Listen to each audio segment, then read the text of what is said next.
네, 안녕하십니까. 역함수 시간이 돌아왔습니다. 오늘은 7월 14일이고요. 이제 다음 주면은 이 책이 끝날 것 같습니다. 오늘 19장 하고 다음 주에 20장 하면은 끝날 것 같습니다. 책 정확하게 잠시만 다음 주에 끝나면은 딱 6개월 걸린 거네요. 2월 첫째 주부터 시작했으니까. 1년에 두 권 읽는군요. 네.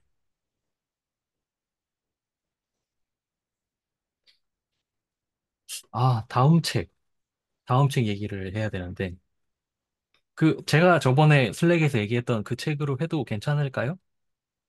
네. 뭐든지 현 좋습니다. 현대 네, 저도 좋습니다. 뭐였죠? 보통 사람을 위한 현대 수학이었나요? 예, 예. 네네네. 네. 네, 네, 네. 이번에는 보통 사람 되기 주로. 제가 봤을 때는 그래도 이 책보다는 조금 나아 보이기는 했어요. 음, 근데 이것도 후반부로 가면 또 어떻게 될지 모르기는 하는데, 일단은 제가 보기에는 가능한 책으로 보였고, 그리고 참고로 그 책은 그 교양서라기보다는 좀 수학책이기는 합니다. 그래서 막 그런 도형 나오고, 그런 것도 좀 있어요. 있기는. 미리 좀 말씀드릴게요. 네.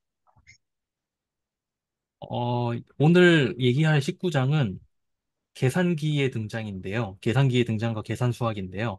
사실은 컴퓨터 얘기입니다. 계산이 영어로 컴퓨터고 계산하는 기계가 컴퓨터니까 결국은 컴퓨터는 계산기죠. 요즘은 계산기뿐만 아니라 이런 줌 미팅도 하고 있지만 이 책의 초반부에 보면은 맨 처음에 나오는 게 그 기계적 계산기? 그거보다 네이피어의 계산자가 먼저 나오는구나. 근데 이거는 정말 너무 기계적 계산기고, 그 뒤에 보면은 그 찰스 베비지랑 에이다 러브레이스 얘기가 나오는데요.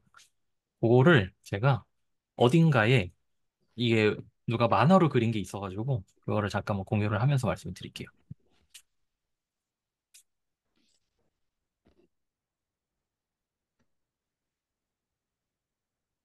요건데요. 예? 저 사람 수염이 왜 저래요? 화면 보이시죠? 예. 네네. 인류가 계산을 잘 편하게 하기 위해서 사용했던 도구에 대한 이야기인데, 주판이 중국에서 만들어진 게 아니더라고요. 일본 아니에요?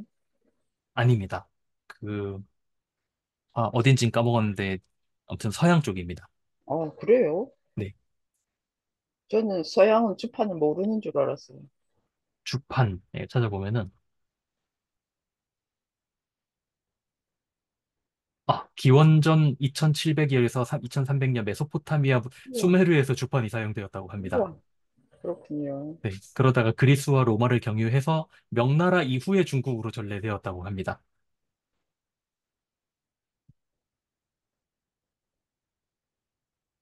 요즘도 주산학원 있나요? 수산학원은 없는데 주판은 있지 않나요? 주판 쓰는 사람이 있는지 모르겠네요. 저 어릴 때만 해도 저는 주판으로, 미니 주판이 있어요. 저는 이걸 어디다 사용하게요?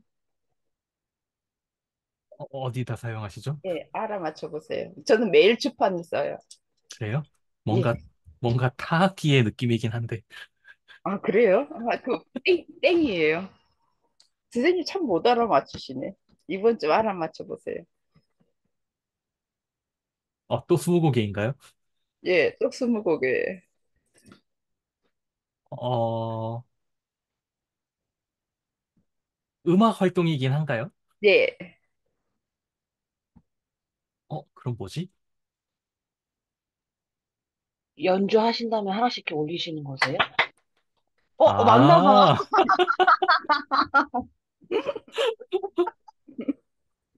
아, 아, 사과 그리는 거 대신에. 예. 아, 주판 하나를 매일 이렇게 올려요.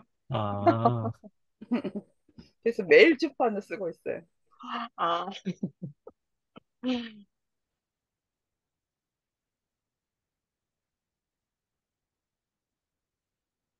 이게 이 책에 나오는 찰스 베비지가 만든 차분기관인데, 와. 사실 차분기관이 어떻게 동작하는지는 저는 찾아본 적은 없기는 합니다. 한번 찾아볼까요? 근데 나오나? 영어가 디퍼런스 그건데 차분이 한자로 무슨 말이에요? 어, 디퍼런스 차, H를 왜 차분이라고 했나? 이 책 읽으면서 아, 찾아볼까 하다가 우리 선생님 아시겠지 하고 그냥 왔거든요. 글쎄요. 저도 왜 차분인지는 한 번도 생각해 본 적은 없는데, 쓰는 단어가 아니잖아요. 이렇게 생겼습니다, 기계는. 음,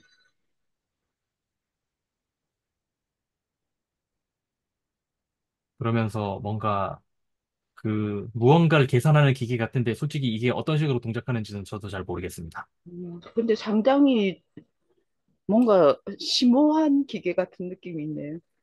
사실 이거 보면서 저는 뭐 생각했냐면은, 안티키테라 기계라는 게 있는데, 어? 잠시만요, 잠시만요. 이거 보고 가야겠다. 이렇게 복잡한 기계를, 제가 뭔가 숫자를 봤는데, 방금? 근데 이걸로 지금 계산하는 거잖아요. 네. 여기 뭐 계산기 있네요. 숫자가 있네요. 그러니까요. 와, 어, 신기하다. 그러니까 옛날 사람들도 계산하기가 싫었나 봐요. 악착같이 이렇게 만들어내는 거 보면. 계산하기가, 글쎄요. 계산하기 싫어서 그랬는지는 모르겠는데, 뭐 복잡하고 귀찮고 빨리 해주면 좋겠고 하니까. 뭐. 네네.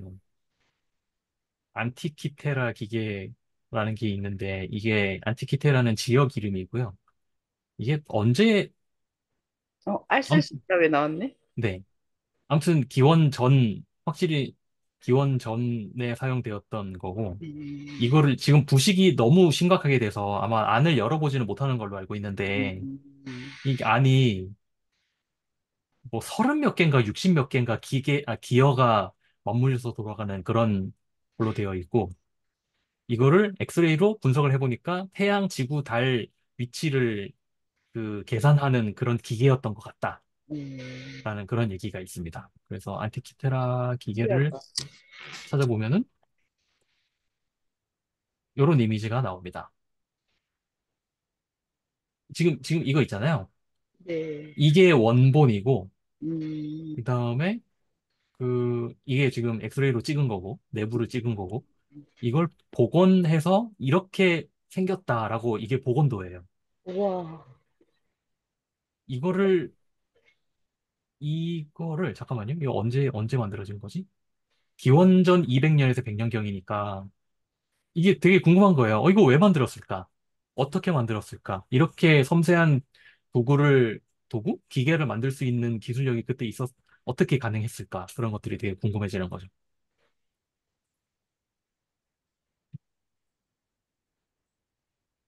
음, 사람, 인류의 기계를 만든 역사는 생각보다 오래되었다는 것이 있고, 그런 얘기도 있거든요. 증기기관이 생각보다 되게 오래됐다는 거 혹시 알고 계시는지 모르겠는데, 증기기관을 이용해서 산업혁명이 시작이 됐잖아요. 뭐 산업혁명 때 만들어진 거 아니에요? 증기기관은 사실 그거보다 훨씬 더 오래전에 만들어졌습니다. 음, 지금 증기기관은, 증기기관을 인류가 처음 만든 게 언제냐면은, 어, 고대 이집트 알렉산드리아의 수학자 헤론이 발명한 인류 역사상 최초의 증기기관이 있습니다. 그러니까 그 메소포타미아, 그리스 이 시대가 굉장히 학문적으로는 중요한 그 시기네요, 결국은. 그렇죠. 네. 그렇죠. 그런데 여러 가지 썰이 있어요. 만들었는데 이게 지금 저거거든요. 이 증기를 똑같아요. 지금 그러니까 끓여서 물의 증기를 이용해서 무언가 문을 자동으로 움직인다. 이런 메커니즘인데 여러 가지 썰이 있는데 뭔가 신기하긴 하지만 현실적으로 사용하기에는 너무 낮아서 효율이 나빠서 사용하지 못했다라는 썰도 있고 그리고 그 당시에는 노예가 있었기 때문에 굳이 이런 기계가 필요하지 않았다라는 썰도 있고 그래서 뭐가 맞는지는 모르겠습니다. 아무튼 증기기관이라는 아이디어 자체는 굉장히 오래됐지만 그것을 정말 써먹을 수 있는 수준으로 활용을 한 것은 우리가 많이들 알고 있는 그 산업혁명 때의 증기기관이죠.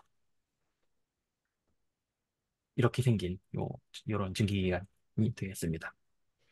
아, 그 아까 원래 이 얘기로 다시 가면은 그러니까 뭔가 기계를 이용해서 계산을 하고 싶다라는 생각으로 이분이 이런 차분 기간 디퍼런스가 왜 차분이 한자로 뭔지는 모르겠는데 한번 찾아봐 차는 보세요. 합차할 차가 때 차, 예? 디퍼런스이지 않을까요? 합차할 때 차 같은. 네, 분은 나눈다는 얘기일까요? 예. 세그먼트니까. 검색을 한번 해봤으면 좋겠어요. 차분 아, 한자로. 나올라나? 마음이 가라앉다 조용하다 이런 거 나오네. 아, 차분. 차분이 아니고, 어, 차분. 아, 나오네요. 연산자.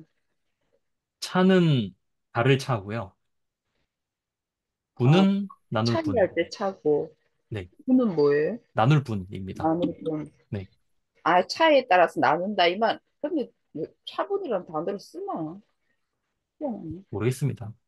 일본에서 온 단어일 수도 있을 것 같아요. 음, 그리고 여기에 또 한 명이 나타나는데 그 에이다 러브레이스라는 사람이 나옵니다. 네. 이름이 러브레이스네요. 바이런의 딸이라서 굉장히 신기했어요. 아, 네. 이게 특이한 게 이 당시에는 보통 여성이 수학한다 그러면 못하게 시켰을 것 같은데 오히려 장려했다고 하더라고요. 그래서 둘이서 해가지고 이런 기관을 짠 하고 만들었는데 사실 이 당시에는 일단은 전기가 만들어지기 전이기 때문에 그냥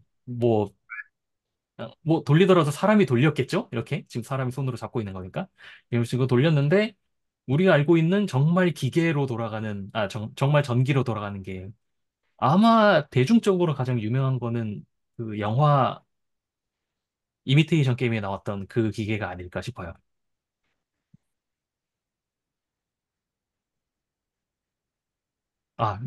이 슬픈 얘기가 있습니다. 하지만 찰스 베비지는 자금 부족과 기술적 한계로 차분기관과 해석기관을 완성하지는 못했고 에이다는 자신이 만든 알고리즘을 한 번도 실행시켜보지 못했다.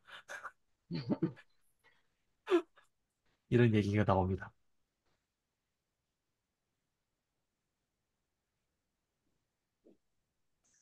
자신이 결과에 대해서 결국 모르고 있는 거네요. 그렇죠. 음. 알고리즘이 분명히 동작할 것 같은데 정말 동작할까라는 걸 확인을 해봤으면 좋았을 텐데 그걸 못한 거죠.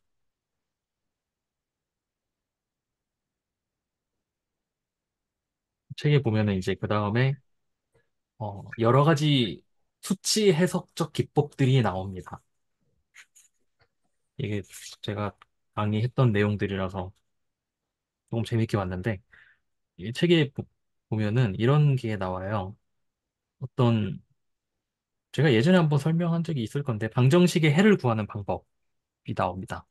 예전에 말씀드렸지만 이게 모든 방정식의 해를 다 찾을 수 있는 게 아니기 때문에 이거는 뉴턴 랩슨법이라고 치면은 아마 나올 텐데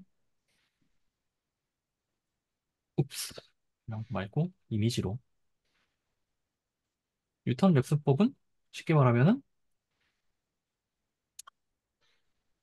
이런 겁니다. 예를 들어서 요런 파란색 커브 왜 방정식이 된다. 함수가 있으면 이런 곡선은 그릴 수 있지만 요 빨간 점이 어딘지 우리가 찾고 싶은 거거든요. 근데 빨간 점이 어딘지를 우리가 뭐 2차 방정식 이런 거는 구할 수 있죠. 당연히. 3차도 조금 복잡하지만 가능합니다. 그리고 어떤 특수한 경우에는 가능합니다. 하지만 사실은 굉장히 정말로 특수한 경우에만 가능한 거고 식이 조금만 복잡해지면 우리는 이 값을 알 수가 없습니다. 알 수 없지만 그럼에도 불구하고 이 값의 그 근사값을 내가 찾고 싶다. 그러니까 근사값만으로도 나는 충분하다. 라고 하면은 어쨌든 그 근사값을 찾으면 되잖아요. 이게 되게 교묘한 방법이 이런 방법입니다. 아무 점이나 하나 찍고요. 요 점 있잖아요. 요 점에서 접선을 긋습니다. 왜냐하면 해는 찾기 어렵지만 여기 접선 있잖아요. 접선의 방정식은 어떻게든 찾을 수 있거든요. 그리고 만약에 여기 미분을 하기 어렵다? 그러면은 미분 안 하고 여기 요 점 있잖아요. 요 점? 요 점이랑 요 바로 옆에 있는 점 바로 옆에 있는 점을 하나 찍은 다음에 그 두 점을 이어도 돼요. 사실은. 미분이 어려우면. 그렇게 해도 대충 이 비슷한 직선이 나옵니다. 그럼 여기 x1이라는 점이 나오잖아요. 그러면 x1에서 또 점을 찍어요. 여기다가. 또 여기서 또 접선을 그려요. 그런 식으로 접선을 계속 긋다 보면 결국은 여기에 가까이 간다. 라는 게 그 방정식의 해를 구하는 여러 가지 기법 중에 하나인 뉴턴 랩슨법입니다. 그래서 이거 말고도 여러 가지 방법이 있습니다. 그리고 뉴턴 랩슨법을 이용하면은 우리가 뭘 또 할 수 있냐면은 함수의 최소값도 찾을 수 있어요. 그 지금 정미경 선생님 하시는 것 중에서 최적화 그 공부하시잖아요. 최적화가 그 최적화에서 최적 포인트를 찾는 게 결국은 우리 이걸 찾는 거잖아요. 아마 이 그림 보면 딱 아실 텐데, 이, 음, 일변수 최적화 치면 나오겠다. 결국은, 뭐, 홈페이지가 이렇게 생겼냐. 여길 찾고 싶은 거잖아요, 여기. 아, 예, 맞습니다. 네, 여길 찾고 싶은 건데, 이 점의 특징이 뭐냐면은, 기울기가 0이라는 거잖아요. 네. 그러면은, 이 함수의 fx의 최속 미니멈을 찾는다는 것은 무엇과 똑같냐면은 f'x의 0이 되는 지점을 찾는다는 얘기랑 똑같아져요. 음, 그렇기 때문에 최소값을 찾고 싶으면은 이것도 사실 그 여러 가지 방법이 있습니다. 그런데 그 중에서 한 가지 방법이 뭐냐면은 최소값을 찾는 대신에 그 도함수, 한 번 미분한 도함수의 이 해를 찾는 거랑 해를 찾으면은 그게 최소 아니면 최대가 될 거라는 거 우리가 또 압니다. 음. 그런 식으로 하는 방법도 있습니다. 물론 이게 일변수는 그렇게 되지만 사실 이변수로 가면은 조금 얘기가 복잡해지죠.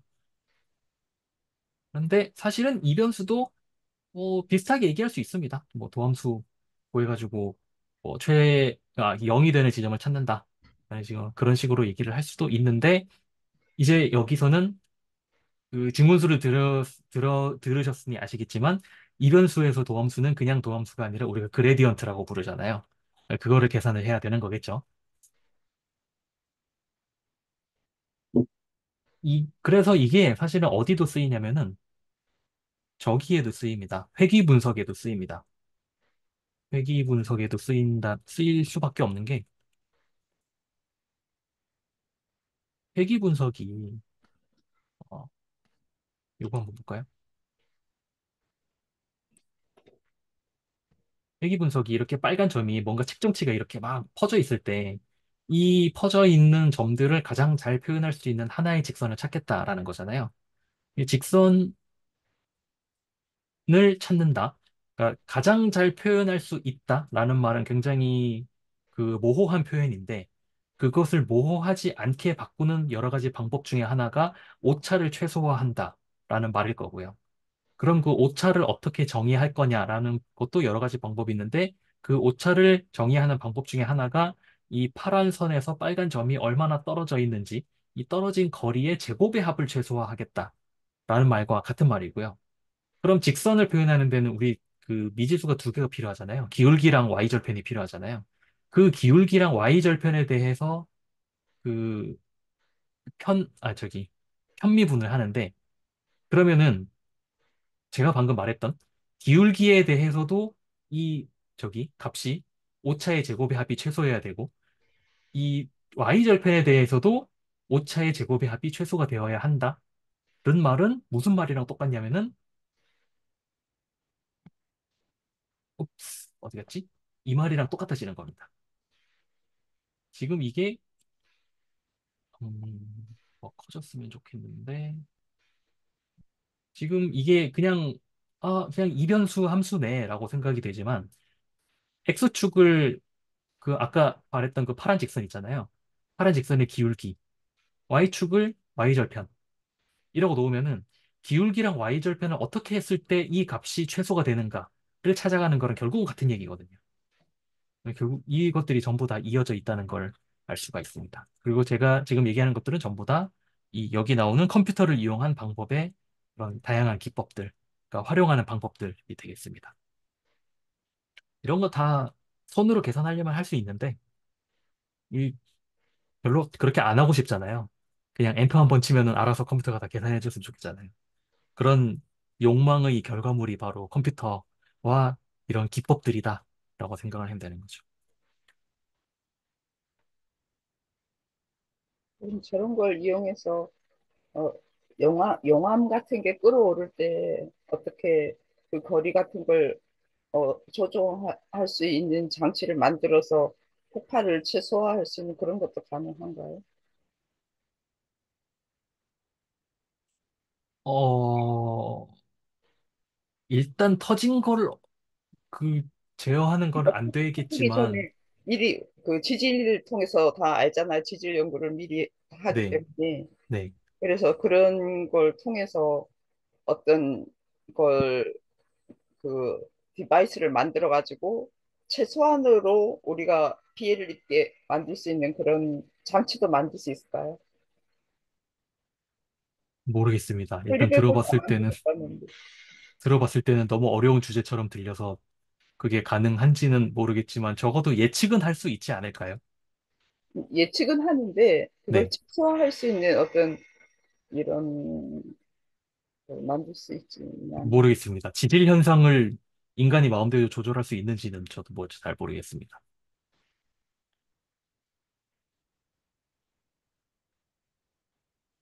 이걸 보니까 꼭 용암이 분출하는 것 같아가지고. 아, 그런데 예측도 잘 안 되지 않을까요? 근데 예측하지 않나요? 현재 기술, 기술로 충분하게. 제가 잘 모르겠는 게 그게 예측이 가능하면은 그런 그 최근 요즘도 계속 화산이 이렇게 크게 작게 터지고 있잖아요. 예. 그런 것들을 다 그러니까 그런 것들이 뉴스가 아니어야 될 텐데 만약에 예측이 가능하다면 그런 게 빅뉴스로 뜨는 거 보면 아직 예측이 안 되는 게 아닐까라는 음. 생각이 듭니다.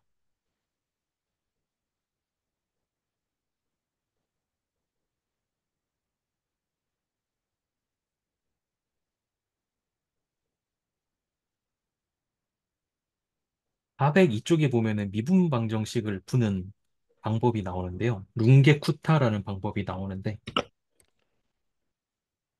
미분 방정식 앞에서 10, 한 2장인가? 그때쯤에 했었잖아요.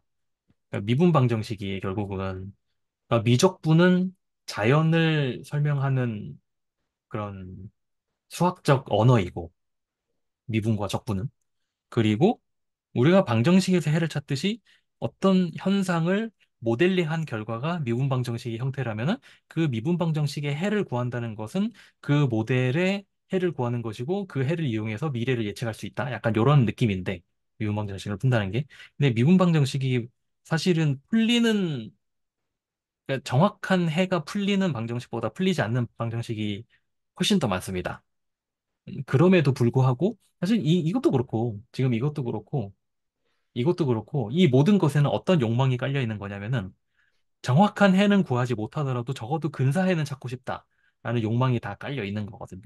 근데 그 근사해를 어떻게 찾을 것인가 라고 했을 때 그럴 때 방정식의 근사해를 찾는 게 아까 말씀드렸던 요거고 미분 방정식의 근사해를 찾는 게 바로 룽게쿠타 방법입니다. 룽게쿠타는 좋은 그림이 하나 있으면 좋을 것 같은데 오일러 방법.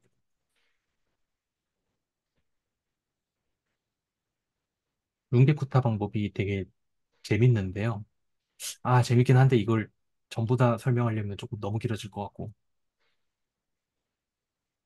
음, 제가 이 그림을 이용해서 설명을 한번 해보겠습니다. 지금 요거 주황색이라고 해야 되나요? 요 주황색이 그 실제 모델이고요. 그러니까 우리가 찾고자 하는 값이고요. 찾고자 하는 그래프이고, 그러니까 미분방 정식의 해가 되는 거죠. 진짜 해. 그리고 오일러 방법은 여기 지금 보라색인데, 보라색? 그죠? 보라색? 보라색인데 이건 뭐냐면은 여기 출발점이 주어져 있는 거예요. 그럼 보라색은 어떻게 하는 거냐면은 아무 점이나 찍으면은 거기에서 기울기는 이렇게 계산할 수 있어요, 우리가. 이걸 우리가 미분방 정식이라고 부르는 건데, 오일러 방법은 뭐냐면은, 기울기가 주어져 있잖아요. 그럼 그 기울기만큼 여기서 조금 가는 거예요. 어딘가 도착했겠죠. 그럼 도착한 곳에서 또 기울기를 계산합니다. 그 기울기만큼 또 움직여요. 또 도착점이 있죠? 그 도착점에서 또 기울기만큼 또 움직입니다. 그래서 지금 여기 도착했잖아요. 여기 도착했다고 칠게요. 그럼 여기서 기울기 계산되거든요. 그 기울기만큼 또 가요. 이렇게. 여기서 또 기울기 계산한 다음에 또 갑니다. 이런 식으로 가는 게 오일러 방법입니다. 가장 그 심플하고 가장 계산량이 적은 방법이지만 딱 보면은 그 차이가 나죠. 차이가 날 수밖에 없는 게 이 점에서 실제 기울기랑 여기 기울기랑 다르잖아요. 그것 때문에 생기는 오차예요. 일단 이거는. 그런데 이거를 사람들이 여러 가지 희한한 방법으로 정확도를 높이는 방법을 연구를 했고, 그래서 현재 가장 많이 쓰이는 방법이, 여기 이런 게 구타라고 쓰이는 용어인데, 이것은 거의 정확하게 따라갑니다. 지금 보시면 여기 이 녹색이라고, 착한 녹색이라고 해야 되나요? 요 색깔? 요 색깔 보시면 거의 똑같이 따라하는 거 보이시죠? 그래서 이런 식으로 미분방 정식을 풉니다. 그래서 요즘 나오는 모든 미분방 정식 솔버들은 제가 알기로는 거의 대부분이 이 롱게쿠타 방법을 채택하고 있는 걸로 알고 있습니다. 여기에는 이 롱게쿠타에는 사실 무엇이 들어가냐면은 테일러 급수가 들어갑니다. 테일러 급수를 어떻게 해가지고 희한한 방법을 써가지고 정확도를 높이는 그런 식으로 하더라고요. 그리고 당연히 이 모든 것에는 그 계산기, 컴퓨터 또는 계산기가 필요할 수밖에 없는 거죠.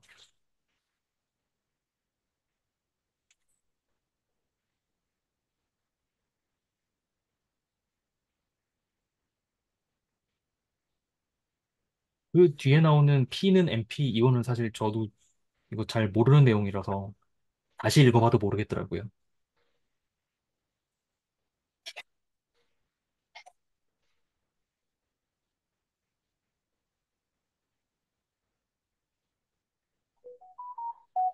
P는 MP에 관련해서 제가 이런 얘기 들은 적이 있는 것 같은데,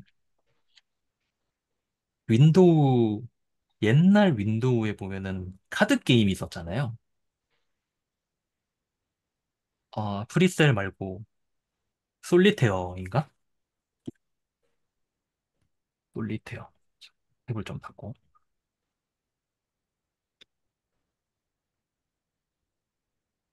솔리테어, 이거다. 혹시 요런 게임, 이런 거 기억나시는지 모르겠는데, 이거 옛날 윈도우즈에 있었습니다. 요즘은 안 들어가 있는데, 이게 책에 뒤에 보면은 뭐 P 문제, NP 문제 이런 거 나오잖아요. 이 보드가 풀리느냐 안 풀리느냐를 판단하는 게 NP 문제라고 저는 들었습니다. 그런 거 보면서 참 별걸 다 하는구나라는 생각을 했었어요. 실제 이 문제마다 번호 매겨가지고 솔루션을 하는 그 프로젝트가 있어. 아, 이것도 있나요? 저는 프리셋은 있는 걸로 알고 있어요. 솔리테어 있어요. 아, 그래요? 그렇군요. 저 옛날에 도박할 때 쓰는 877, 거 아닌가? 네? 도박할 때 쓰는 거 아니에요, 이거? 단순히, 컴퓨터 게임 할 때. 단순히 도박이라고 하기에는, 너무 활용도가 많죠. 음. 저 옛날에 참 할 짓 없을 때, 프리셀, 윈도우즈 XP 시절에 프리셀이 1번부터 32,000번까지 있었거든요. 그거 솔루션 다 찾아가지고 한 1000번까지 기록한 적이 있습니다. 에이, 진짜 할 짓도 없었네.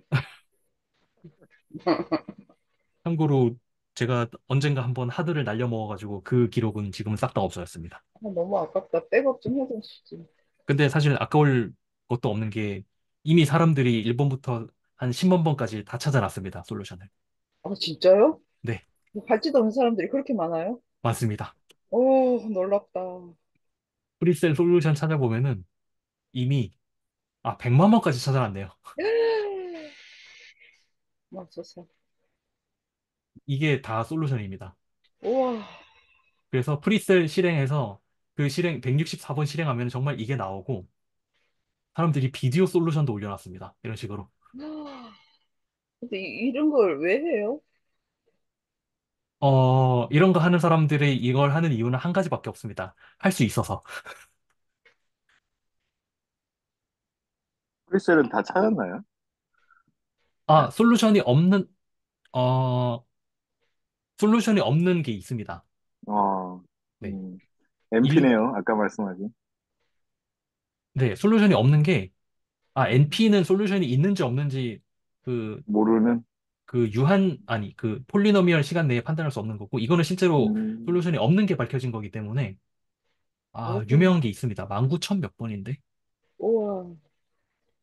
저는 오늘 이거 처음 알았는데 굉장히 신세계 같아요.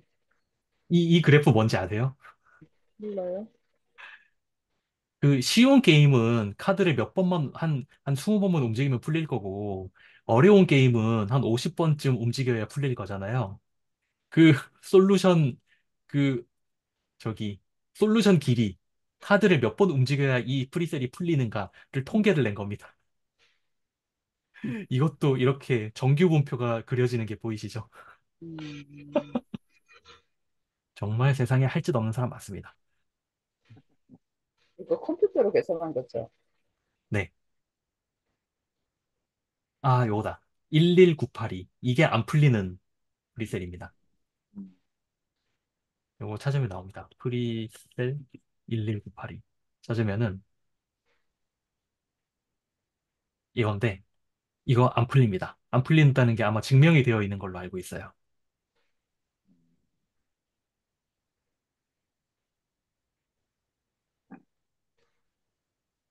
세상에 할 짓 없는 사람 많습니다. 이런 거 한다고 누가 상 주는 거 아니잖아요. 아니죠. 너무 신기하다. 그 왜 하고 있어요, 그걸? 아니, 물론 상 받으려고 하는 건 아니지만, 네. 저렇게 100만 번까지 뭘 하고, 멋있어. 재밌으니까 하는 거죠. 그래서 시간이 엄청 많이 소모되잖아요. 네. 참고로 100만 번을 당연히 한 사람이 한 건 아니고요. 아, 집단 지성으로 했습니다. 어, 아마 뭐 누구는 몇 번부터 몇 번까지, 누구는 몇 번부터 몇 번까지 하고 안 풀리는 맞아요. 거는 또 다른 사람이 풀어보고 이런 식으로 했을 거예요. 음, 그리고 아마도 이 정도는 저게 가능할 겁니다. 그 알고리즘으로 찾는 게 가능할 거예요. 어, 네. 사실 이게 그러니까 제일 확 제일 그 확실한 방법이 뭐냐면 그 그러니까 컴퓨터 알고리즘은 여러 가지 방법이 있지만 확실한 방법을 브루트 폴스라고 해서 모든 경우를 다 따져보는 게 제일 확실한 방법이거든요.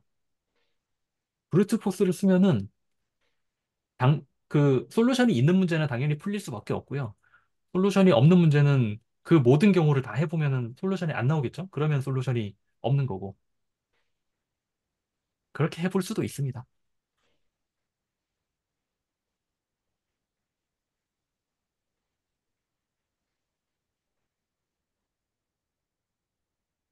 이런 것도 수학의 영역에 포함되는 거예요? 당연히 포함되죠. 어, 포함됩니다. 이런 알고리즘 자체가 수학의 영역이고요. 음, 이런 게 다 그, 음, 저런 알고리즘이 아니다. 그냥 이렇게 찾아볼게요. 프리셀이랑 매수를 같이 찾아볼게요. 그럼 뭐가 나오는지. 오타를 냈구나. 그러면 게임하는 사이트밖에 안 나오네.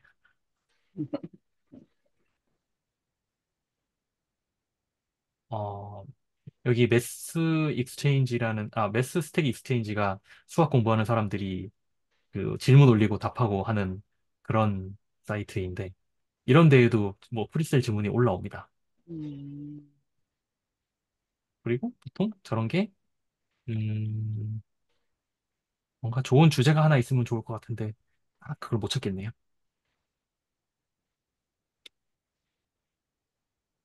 이, 솔리테르 이거는 뭐 고독 이런 말 프랑스어 같은데 그런 거하고 상관이 없나? 혼자 맞아? 하는 게임 뭐 이런 뜻이. 응? 음. 뭐가요? 뭐가요? 혼, 솔리테리, 아, 테어, 아, 아. 솔리테리. 네, 네, 네. 네. 저게, 그, 저런 알고리즘의 시작이, 아, 시작을 이거라고 해도 되는지는 모르겠는데, 아니, 그냥 연관성이 있다 정도로 생각을 할게요. 연관성이 있는 게, 이거 한 번씩 다들 본 적이 있지 않으세요? 요런 거? 퀘니스베르크의 다리라고. 이게 지금 여기 A 지역, B 지역, C 지역, D 지역이 있고 다리가 이렇게 있는데 모든 다리를 한 번씩만 건너면서 그 한 번씩만 건너는 방법이 있는가에 대한 문제였죠? 맞나요? 저 앞에서도 한번 이런 식으로 나오지 않았어요, 이거? 네, 네, 네. 무슨 다리가 나온 것 같은데. 네. 아마 이게 위상수학 내용에 나왔을 겁니다. 음. 그쵸. 중복되지 않게 7개의 다리를 건너는 것. 이게 불가능하다는 것이 수학적으로 증명이 되어 있다라고 되어 있잖아요. 이걸 제가 예전에 어떤 그 스터디를 하면서 그 거기서도 마찬가지로 제가 그 브루트 포스로 찾았던 것 같은데 예를 들어서 뭐 제가 시작점을 A라고 할게요. 그러면은 A에서 갈 수 있는 그 가짓수가 이렇게 가는 거, 이렇게 가는 거, 이렇게 가는 거 세 가지가 있잖아요. 그러면 한 번 중복되지 않게 건너야 되니까 그럼 세 가지 미래가 나왔죠. 그럼 내가 출발점에서 이렇게 세 가지 미래가 나왔잖아요. 그러면은 한 번 지나간 다리는 지우는 거예요. 그러면 내가 만약에 이렇게 왔다. 그러면은 이제 그때부터 그 문제가 어떻게 바뀌냐면은 이 다리가 없는 이 마을을 내가 B를 출발점으로 해서 모든 다리를 한 번씩만 건널 수 있는가라는 문제로 바뀌죠. 그럼 그 상태에서 이번에 제가 B, D 이렇게 가볼게요. 그다음에 제가 건넜던 다리를 지워요. 그러면 그때는 또 문제가 어떻게 바뀌냐면은 이 다리랑 이 다리가 없는 마을을 내가 D를 출발점으로 해서 그 모든 다리를 한 번씩 건널 수 있는가. 이렇게 하면은 모든 경우의 수를 다 따져볼 수 있죠. 이렇게 해서 모든 경우의 수를 다 따져보면은 결국은 여기에는 솔루션이 하나도 없다는 게 그 알고리즘적으로 증명이 됩니다. 그런데 여기에다가 B랑 D 사이에 다리를 하나 더 놓으면은 이 솔루션이 생깁니다. 이거 그래서 어, 요즘도 그런 거 하나? 저 어릴 때 이런 거 저런 거 했었거든요. 여기 있으면은 이게 홀수점, 그러니까 그 성분이 홀수개가 만나는 점이 없거나 두 개만 있어야 된다. 라는 식으로 그런 공식이 있었던 걸로 제가 기억을 해요. 무슨 말이냐면은, 아, 잠시만요. 그냥 그려볼게요. 음,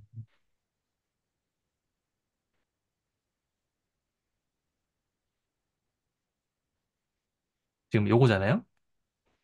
요거잖아요, 요거. 지금 여기 보시면은, 여기는 성분이 세개가 만나고, 여기는 5개가 만나고, 여기 3개, 여기 3개 만나잖아요.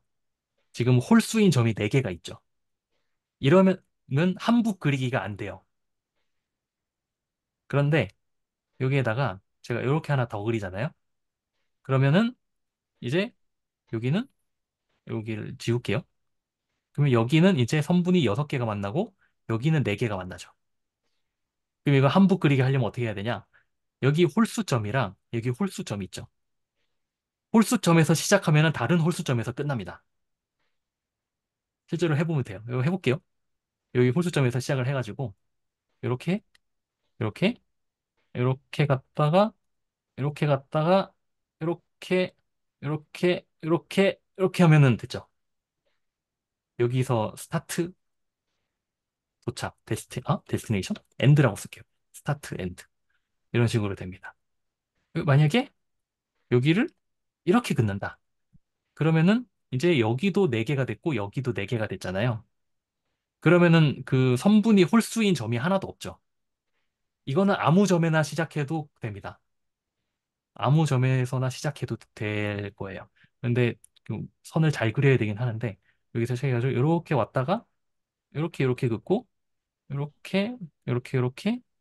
이렇게 이렇게 이렇게 갈 수 있죠. 심지어 처음 지점으로 돌아왔어요. 이런 게 가능합니다. 이것도 사실 왜 그렇게 되는지 증명을 찾아보면 있을 것 같긴 한데 제가 증명을 찾아볼 정도로 관심이 있지는 않았었어요.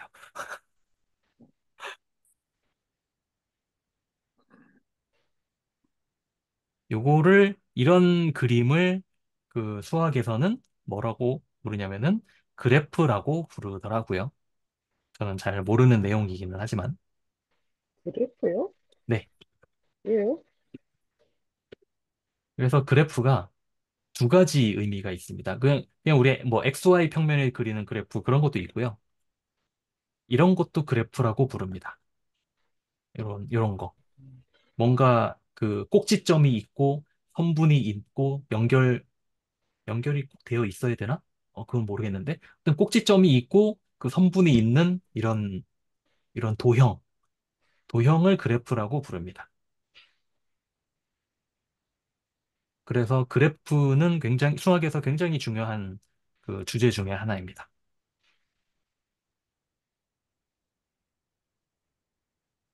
나무위키에 들어가서 한번 볼까요? 뭐라고 나오나? 여기서 말하는 정점이 꼭지점이고요. 정점들을 연결하는 변이 그 선분이라고 생각을 하시면 됩니다. 이게 트리, 여기 이산수학의 주제입니다. 요거는. 그래서 트리, 어, 회로가 없는이라는 게 아마 그 닫히지 않은, 그러니까 한 바퀴 돌아서 제자리로 돌아오는 그런 게 없는 거를 그 트리라고 부르는 걸로 알고 있어요. 그래서 보통 이런 그림이 많이 나옵니다. 이게, 이게 그 실제로 어디에 쓰이냐면은 머신러닝에 쓰입니다. 머신러닝이 어떻게 쓰이냐? 결정 트리, 결정 트리를 들어가면 나옵니다. 이게 뭐냐면, 음, 그쵸. 야, 이걸 보면 되겠다.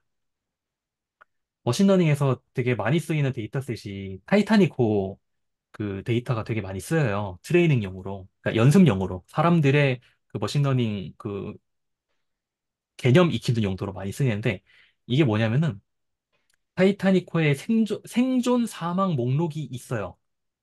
그 엑셀표로 쭉 있습니다.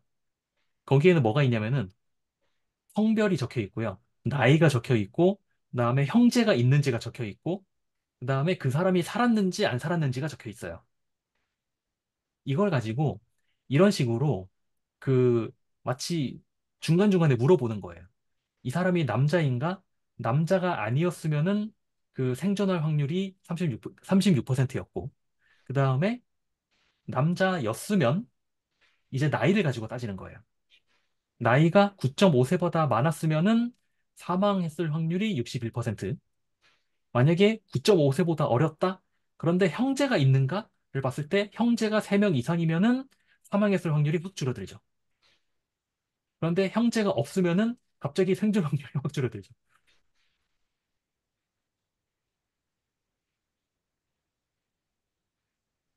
잠시만요. 이 퍼센트가 그 확률이 아닌 것 같아요. 그 입 아래 숫자는 생존 확률. 선생님 입에 던져. 죄송합니다. 제가 잘못 말했어요. 요 73.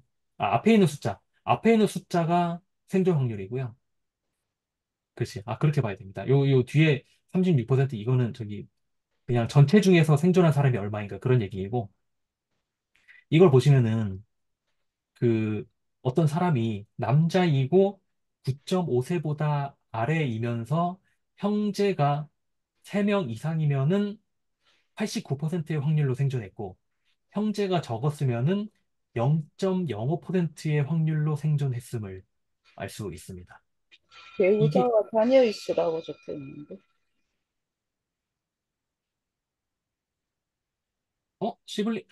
시블링은 스파우즈구나. 네, 죄송합니다. 시블링은 형제고, 그다음에 배우자 자녀. 시블링, 이게 왜 배우자 자녀 있었지? 제가 잘못 말했던 것 같아요. 배우자와 자녀의 수.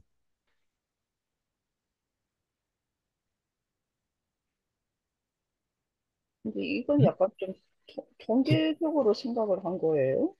왜 이렇게 되지? 9.5세보다 어린데 배우자랑 자녀가 있을 수가 있나요? 이게 뭔가 이상한데? 분명히 시블링, 그러니까 형제랑 배우자일 거거든요. 근데 이건 잘 모르겠다.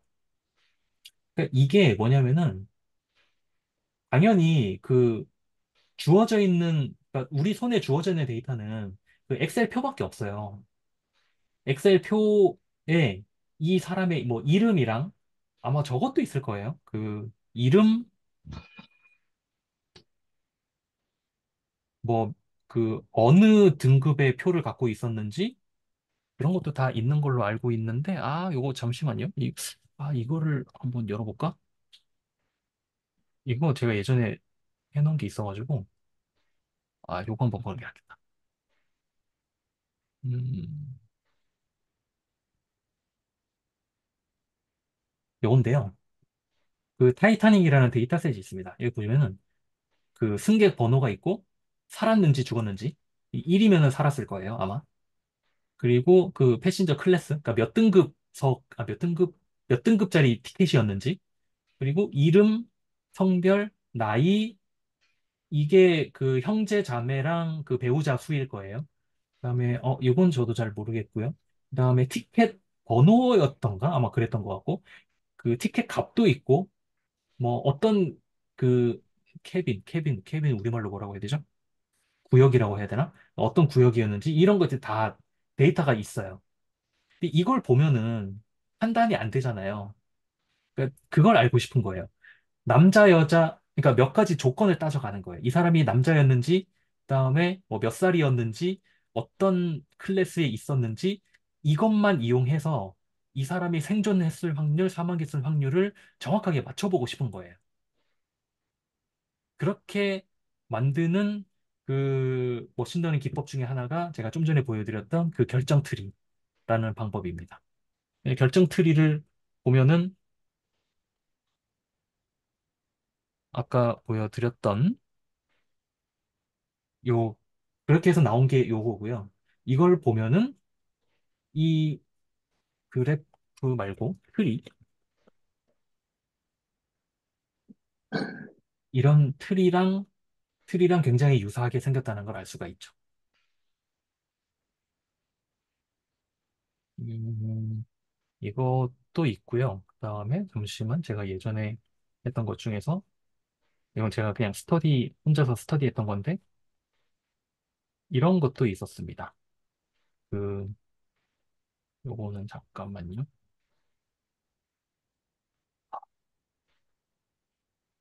잠깐만요. 이거 제가 어디를 보고 설명해야 될지 조금만 좀 찾아보고.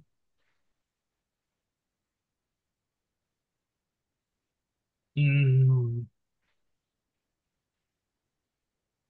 이게 와인 분류하는 거거든요. 그러니까 주어진 데이터가 이때 뭐뭐가 주어져 있었냐면은 와인의 당도랑 도수랑 산도 데이터가 주어져 있을 때 이런 식으로 뭐 당도 얼마 그다음에 도수 얼마 이런 거를 가지고 뭐 yes, no로 판단을 하고 또 밑에 내려간 다음에 또 거기서 당도 얼마, 도수 얼마, 산도 얼마 이런 식으로 몇 번의 그러니까 yes, no 퀘스천인 거죠. 우리 예전에 뭐 그런 거 하잖아요. 성격 찾아가는 막 보드게임처럼 생긴 그런 거 하잖아요. 그런 거 하면은 당연히 그런 건 안 맞겠지만 이 결정 트리가 하자고는 그리고자 하는 게 결국 그거랑 똑같은 거예요. 그런 식으로 몇 번 yes, no 질문을 거치고 나면은 그렇게 필터를 거쳐서 나온 이 마지막 노드 있죠. 마지막 노드에 어디에 들어갔느냐에 따라서 이 와인이 무슨 와인인지 내가 정확하게 판단할 수 있다. 라는 기법이 바로 결정 트리 기법이에요.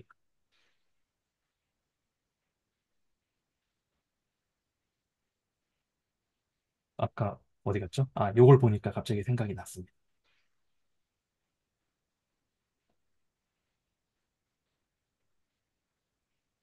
그래서 굉장히 별로 관련이 없을 것이라고 생각됐던 많은 주제들이 사실은 연관성을 갖고 있구나라는 거를 아실 수가 있게 되는 거죠.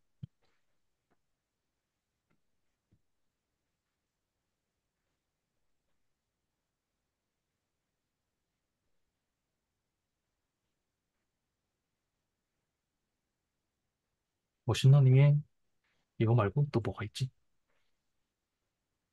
아, 뭐 이런 것도 있습니다. 이게 뭐냐면은 우리는 이걸 딱 보면은 이거 사과네, 이거 파인애플이네, 바나나네 알잖아요. 그런데 이거를 어떻게 하고 싶은 거냐면 기계한테 알아서 판단하게 하고 싶은 거예요. 사진 딱 집어넣으면은 사과입니다, 파인애플입니다, 바나나입니다 알게 하고 싶은 거예요. 그거 어떻게 하냐? 사과 이미지를 엄청 많이 주고요. 파인애플 이미지를 엄청 많이 주고 바나나 이미지를 엄청 많이 줍니다. 그러면은 이게 사과 이미지는 사과마다 다 다르지만 파인애플보다는 사과끼리는 다 비슷할 거잖아요. 그죠? 딱 봐도 그냥 모양을 보면은 왠지 잠시만요. 이거는 제가 일부러 좀 색깔만 다르게 한 거고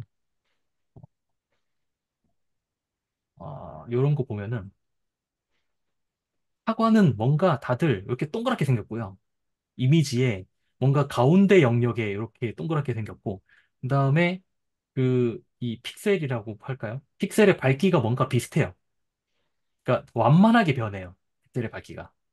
그런데 파인애플은 동그랗긴 한데 좀 그 이 알록달록이라고 하고 뭐라고 표현해야 되지? 그러니까 국소적으로 밝기가 많이 변하죠. 그리고 바나나는 아예 그 모양이 다르죠. 이런 거를 가지고 판단을 시키는 겁니다. 물론 내부적으로는 엄청나게 복잡한 알고리즘이 돌아가기는 합니다. 그런데 이제부터는 이제 그런 고민이 생기는 거죠. 내가 이 내부적으로 돌아가는 알고리즘을 알아야 할까? 아니면 사람들이 만들어준 걸 믿고 그냥 쓰면 되는 걸까? 라는 갈림길이 생기는 겁니다. 저는 개인적으로 굳이 그럴 필요는 없다. 라고 생각하는 편입니다. 왜냐면은 특히나 요즘은 더 그러한데 굳이 그걸 공부해봤자 다음 달이 되면은 다음 달이 딱 길어요. 다음 주가 되면은 뭔가 새로운 게 나오기 때문에 따라가는 게 불가능한 속도가 됐어요, 이제는. 이거는 저뿐만 아니라 많은 연구자들이 그렇게 얘기를 하더라고요. 특히나 요즘은 이런 게 결국은 다 얼마나 많은 데이터셋을 가지고 있고 얼마나 많은 전기료를 내가 낼 수 있는가로 판가름이 나는 시대가 되어버리다 보니까 그냥 개인이 흥미로워하기에는 좀 너무 이제는 더 불가능한 그 상황이 되지 않았나라는 생각이 듭니다. 챗 GPT가 그 한 달 동안 훈련을 시켜가지고 나온 건데 맨 처음 나올 때 근데 하루에 얼마씩 태웠다 그러더라? 하루에 10억인가 30억씩 들여서 저기 돌렸대요. 훈련을 돌렸대요. 그래서 사람들이 이거는 싸움이네. 네. 그래서 사람들이 궁금해하는 그거죠. 도대체 이 사진은 뭘 믿고 하루에 30억씩 태웠을까?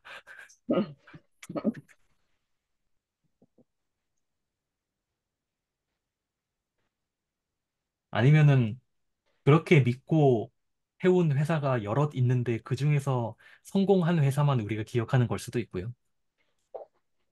알 수 없죠.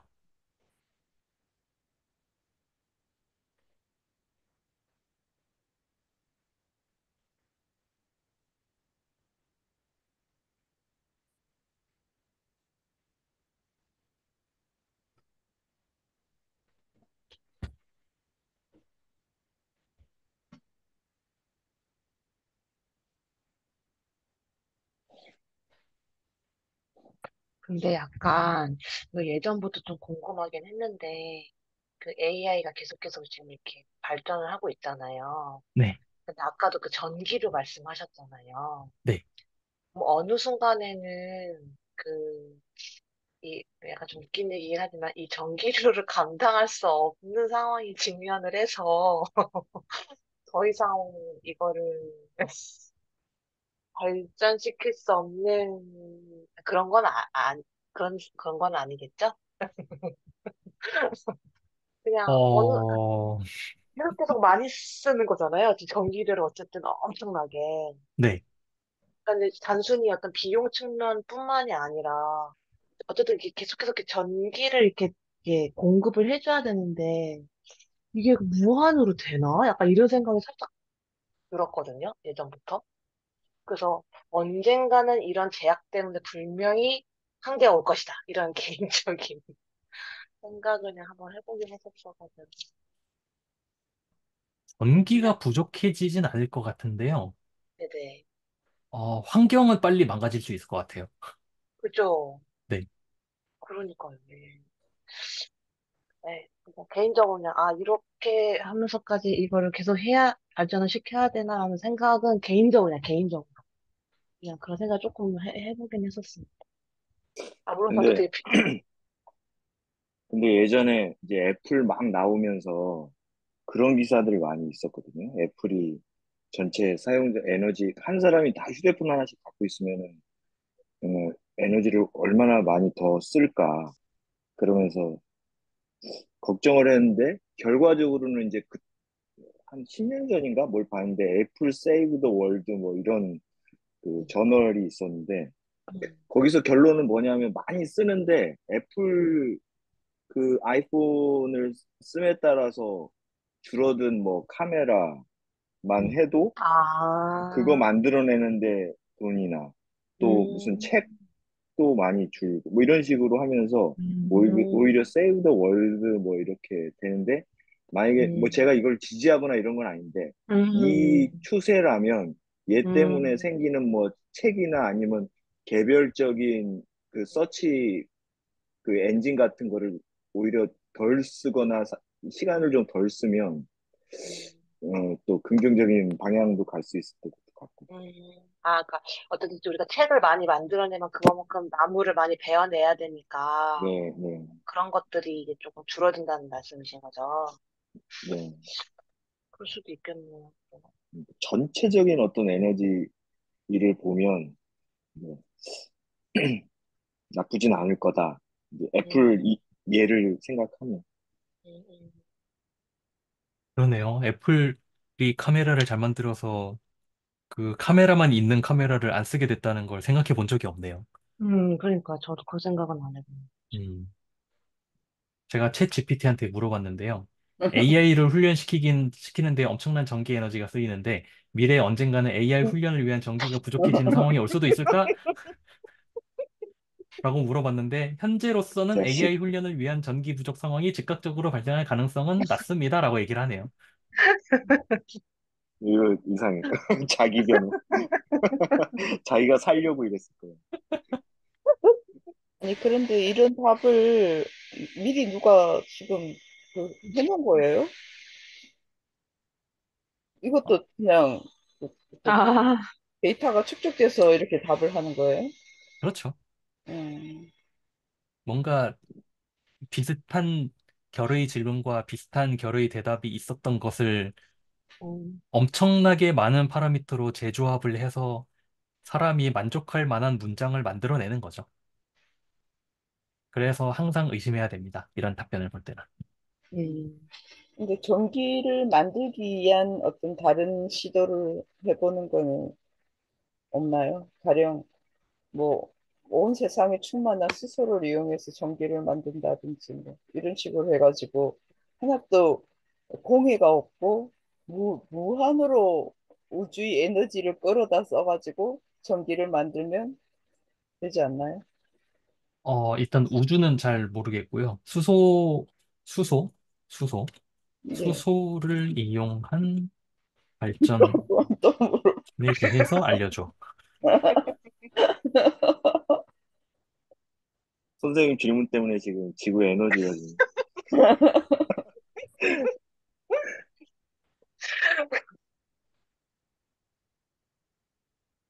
수소와 산소를 결합해서 전기를 생성하는 거라고 하는데요. 그러니까 아니 꼭 그거 아니더라도 좀 다른 방법을 또 인류가 또 개발해내지 않을까요? 그 그런데 다이슨 저는, 스피어라는 것도 있잖아요. 다이슨 스피어. 그거는 너무 먼 미래 그쪽, 아닐까요? 예, 그렇긴 하죠. 계속 생각은 하고 있는 거예요. 근데 저는 개인적으로 되게 인상 깊게, 그러니까 뇌리에 강하게 남아있는 문장이 인터스텔라에서 주인공 그 쿠퍼가 했던 대사가 있습니다. 우리는 방법을 찾을 것이다. 음, 라는 표현을 언제나. 했는데, 저는 그 말에 전반적으로 동의를 하지만, 딱 한 가지 그러니까 왠지 이거는 안 될 것 같다고 생각하는 게 환경 문제입니다. 음, 네. 왜냐하면 인간의 욕심 때문에 결국은 안 될 것 같아요. 뭔가 되도 이 돌이킬 수 없는 응, 뭔가 맞아. 네. 특이점 같은 게 네. 참. 그리고 사실은 이거 몰라요. 이것도 다 뭐 의견이 분분한 걸로 알고 있는데 개인이 아무리 뭐 환경을 아끼고 뭐 어쩌고 저쩌고 해도 이 개인이 소모하는 것보다 기업이 그러니까 산업에서 소모하는 게 훨씬 더 큰 걸로 알고 있거든요. 그렇겠죠. 네. 사실 그게 해결 안 되면은 뭐 이게 다 무슨 소용이 있나라는 생각을 해요. 저는. 맞아요. 그래도 나 한 사람이라도 환경을 생각하면서 살아야 될 것 같아요. 그게 어떤 나의 양심의 문제일 수는 있는데 그게 정말 실질적으로 환경에 도움을 주느냐와는 또 다른 문제일 수 있다는 거죠. 그래도 5천만이 다 환경을 생각하면 기업도 영향을 받지 않을까요? 저는 왠지 별로 그냥 콧방귀도 안 낄 것 같아서. 왜냐면 기업도 다 우리가 하는 거잖아요. 결국. 저 그런 내용 본 적 있어요. 종이 빨대, 환경오염. 그거 만들다가 요즘은 안 하는 걸로 알고 있는데. 네. 종이 빨대가 친환경 어쩌고 해서 한동안 많이 썼잖아요. 그거 근데 쓰라고 했죠. 종이 빨대가 오히려 만드는 데 더 많은 탄소가 발생한다. 음, 이런 내용 제가 들은 적이 있어요. 그러니까 재활용도 안 되고 여기 볼까요? 이것도 연구 결과니까 또 뭐라고 얘기하기가 딱 잘라 말하기가 좀 애매하네요.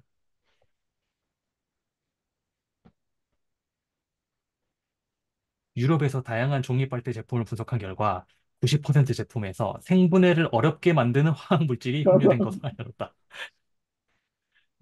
결국은 별로 친환경적이지 않다는 거죠. 그러니까 음. 빨대를 없애야 돼요. 그냥 마셔. 맞아, 맞아. 저도 그 생각했어요. 그냥 빨대 마시지 마. 그냥 마셔. 그러니까요.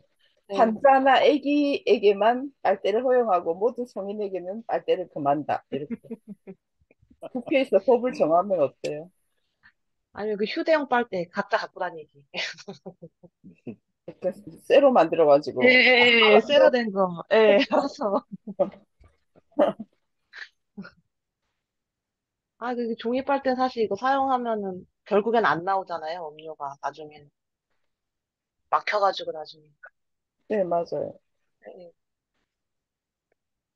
근데 저는 종이 빨대 쓸 때마다 이게 그러니까 저는 주로 막히기 전에 다 마시긴 하는데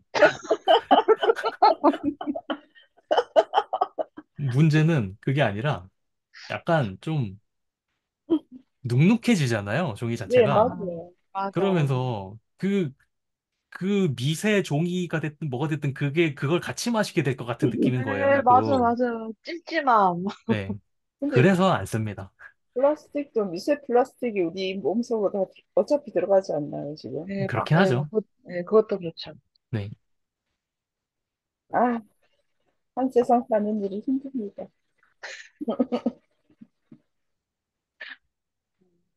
그냥 잘 저희들은 이미 어떻게 살아왔는데 밑에 세대는 정말 환경 문제가 심각할 것 같거든요, 제 생각에. 그거는 저희도 좀 벌써 이렇게 느껴지고 있는데, 그래서 뭐 이렇게 바닷속 환경이라든지 지금 이게 너무 오염도가 심각하잖아요. 그래서 먹거리를 어떻게 할 건지 좀 음, 다음 세대 또 그 다음 세대들 생각하면 좀 짠해요. 그- 혹시 그 영화 보셨는지 모르겠습니다. 저는 영화를 저기, 별로 안 좋아해가지고 잘 안. 아, 그러세요? 네. 추천해주세요. 혹시 뭐, 그거 뭐죠? 환경오염 영화, 어, 표면적으로는 그 운석이 지구에 충돌하는 영화인데, 사실은 환경 영화인 그 레오나르도 어, 디카프리오가 주연인, 한때 넷플릭스 영화인데 좀 이슈가 됐었던 영화 있습니다. 갑자기 생각이 안 최, 나네요. 최근 거예요? 몇 년 됐어요. 한 2, 3년 됐어요. 어, 음, 어, 환경 나도. 운석 넷플릭스 영화 환경 운석 정도 하면 나올 것 같은데? 돈룩업. 네. 어, 이게 제가 스포일러가 될 것 같아서 저기 자세히 얘기할 순 없는데 이 영화를 보면은 그러니까 정치인들이 나와요. 음, 음, 그런데 정치인들이 그냥 그 프로파간다만 가지고 정치를 하는 그런 정치인들이 나와서 음, 되게 그 보는 사람 혈압 오르게 하는 그런 캐릭터가 나오는데 딱 보면은 저게 정말로 현실이 될 것 같다는 어, 생각이 들어서 되게 좀 답답해요. 이미 현실 아니에요? 그럴지도 모르죠.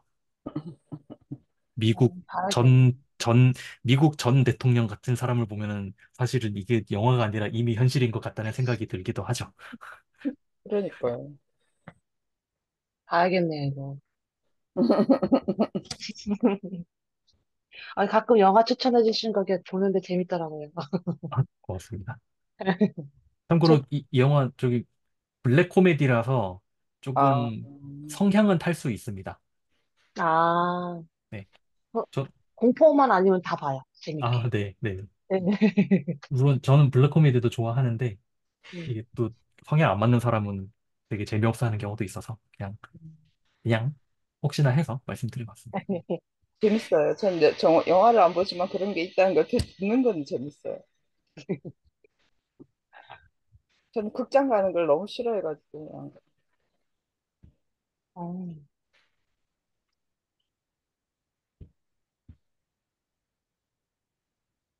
아, 오늘은 어, 여기까지 하고자 하고요. 드디어 다음 주가 마지막 챕터가 되겠습니다.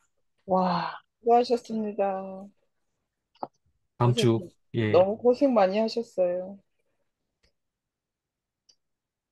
그러니까 맞습니다. 이게 네. 뭔가 같이 이렇게 설명을 했는데 아는 게 없다 보니까 자꾸 듣고만 있으면 항상 죄송해가지고. 너무 아마, 한 것 같아서 너무 죄송한 생각이 들어요. 아마 이 다음 책은, 그러기가 쉽지 않을 겁니다. 왜냐면은 제가 그, 그거는 정말로 수학적인 그 내용들이 나오는데, 어, 뭐랄까, 그냥 저 혼자 하기에는 조금 하려면 할 수도 있는데, 그렇게 하면은 지금보다 훨씬 더 재미없을 내용들이기 때문에, 네, 아, 같이 좀 참여를 해 주십사, 이렇게 수학을 말씀을 드립니다. 못 하는데 어떻게 참여해요? 어려운 수학이 아니기 때문에 참여하실 수 있습니다. 저는 아, 쉬운 수학도 못 해요. 아닙니다. 하실 수 있을 거예요. 아니, 그 고등학교 미적분도 너무 쉬워요. 중학생이면 할 수 있어 했는데 숙제로 문제를 내주니까 제가 그날로 안녕 하고 도망쳤거든요. 문제가 너무 어려워가지고. 고등학교 미적분 같은 게 일단은 처음엔 안 나오고요. 혹시 나오더라도 그냥 고등학교 미적분 같은 거는 굳이 하자면은 그냥 기호 노름으로도 할 수 있기 때문에 음, 너무 걱정하지 않으셔도 됩니다. 음. 다음 책부터는 진짜 참여를 좀 한번 해보도록 하겠습니다. 네, 저는 네. 알겠습니다. 참가를 해보도록 하겠습니다. 아, 선생님은 참여하시고 저는 참가를 하고. 어, 그러면 오늘은 여기까지 하겠습니다. 네, 네, 수고하셨습니다. 네, 감사합니다. 수고하셨습니다. 감사합니다. 감사합니다.